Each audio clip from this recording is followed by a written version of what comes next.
American কোর্টে prosecutor বললেন, এই ঘৃণ্য হিন্দু একজন বিপজ্জনক মানুষ। সেই মানুষ জেলে গেলেন।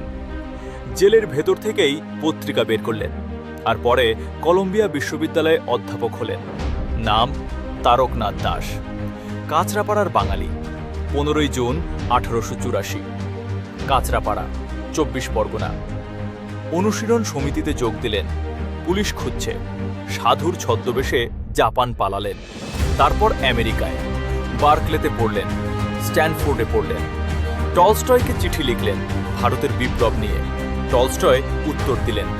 1913 সাল, সান ফ্রান্সিসকো। গাদার পার্টির অন্যতম প্রতিষ্ঠাতা হলেন। আমাদের নাম কি? বিপ্লব। আমাদের কাজ কি? বিপ্লব।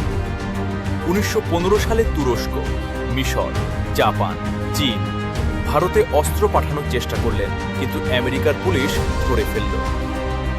হিন্দু জার্মান ষড়যন্ত্র মামলায় গ্রেফতার। কানসাসের জেলে 22 মাস, কিন্তু থামলেন না। জেলের ভেতর থেকেই দ্য ইন্ডিপেন্ডেন্ট হিন্দুস্তান পত্রিকার প্রথম সংখ্যা বের করলেন। জেল থেকে বেরিয়ে কলম্বিয়া ইউনিভার্সিটিতে অধ্যাপক হলেন। নিজের নামে ফাউন্ডেশন খুললেন। 22শে ডিসেম্বর 1958, 74 বছর বয়সে নিউ ইয়র্কে মারা গেলেন।